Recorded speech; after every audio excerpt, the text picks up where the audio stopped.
Hey guys, this is Miss Regine from SOAR Educational Services. I am going to work with you guys today on finding the area of different sort of quadrilaterals.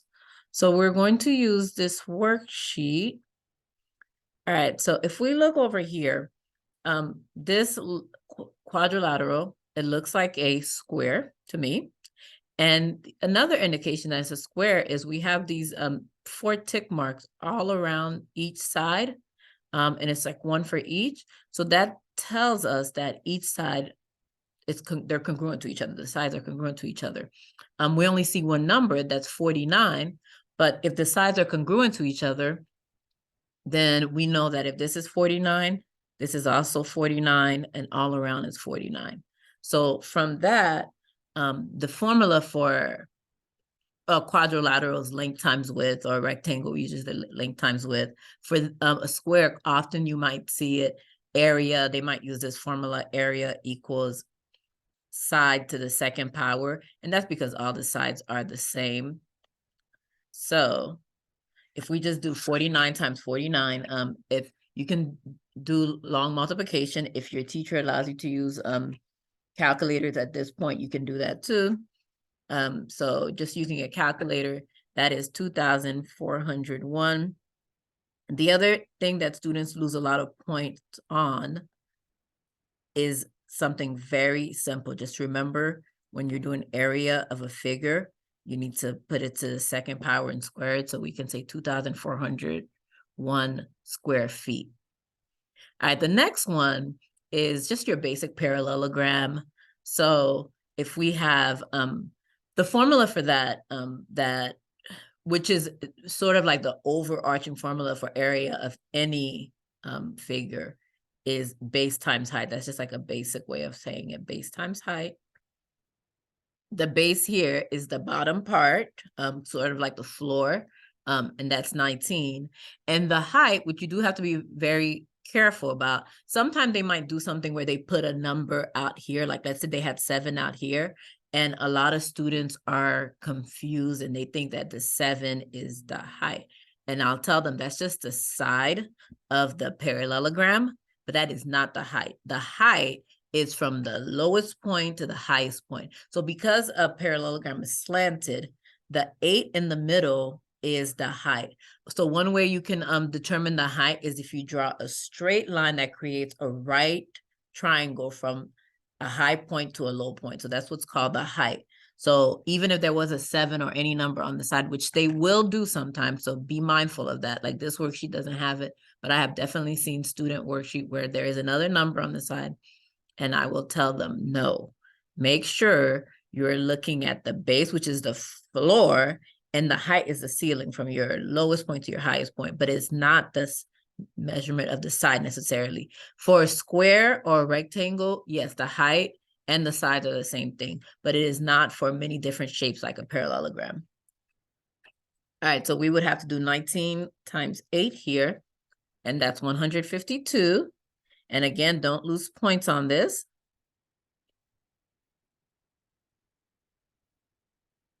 Square yard.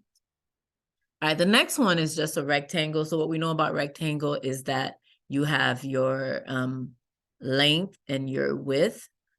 So we can, that's usually the formula. You can also say base times height. I mean, that is essentially the same thing. So the base would be 56 and the height would be 20. So if we have 56 times 20, that is 1,120.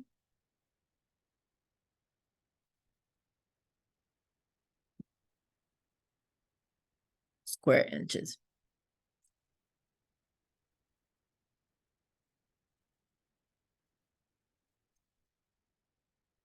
All right, down here, one thing that this, you don't necessarily have to solve it this way, but I just thought it might be interesting to do this.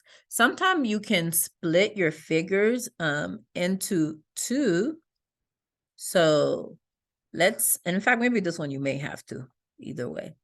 So if we split our figure here, we could create a rectangle here with a height of 18. So the height is still 18. and a base of 28. It's 28 because we're creating a rectangle, so we have to have our opposite sides are congruent in a rectangle. So since it's 28 on top, then it's gonna be 28 on the bottom. The 35 is gone because we're actually cutting off. So imagine you're cutting off a triangle from this. So we have 28 times 18. So for this 28 times 18, we have an area of 504 for the rectangle part. Now we can move on to the triangle. So now the triangle still has a height of 18 because that has stayed the same. So it's that same 18 here that I wrote over here, because remember, opposite sides are congruent. So you have to be mindful of that. But what we have to keep in mind was that the original length for the bottom was 35, but I cut a triangle out of it. And now I have 28 on the left side, making the rectangle. So how much do I have left on the right side for the triangle? Well, we could just do 35 minus 28, because 35 is what we had. We know on one side now we have 28, so what's left on the other side?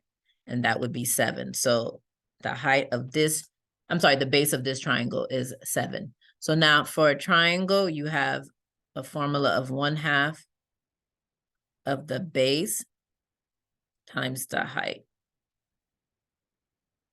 So 1/2, the base is 7, the height is 18.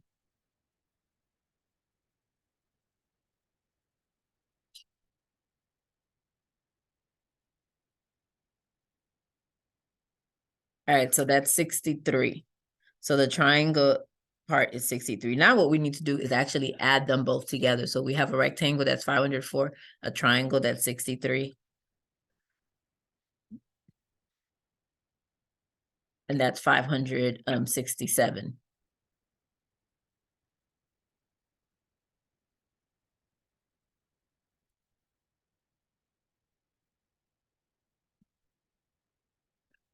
All right. Another way we could solve this is there is a formula for a trapezoid, for number 6, that is. So the formula for a trapezoid is base 1 plus base 2 times the height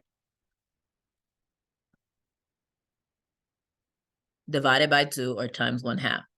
So if you remember this formula, so it's pretty straightforward, but you would have to remember the formula, of course, for it to work.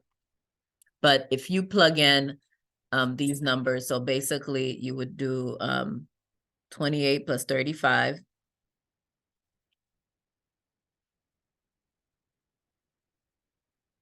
And then multiply it by the height, which is 18.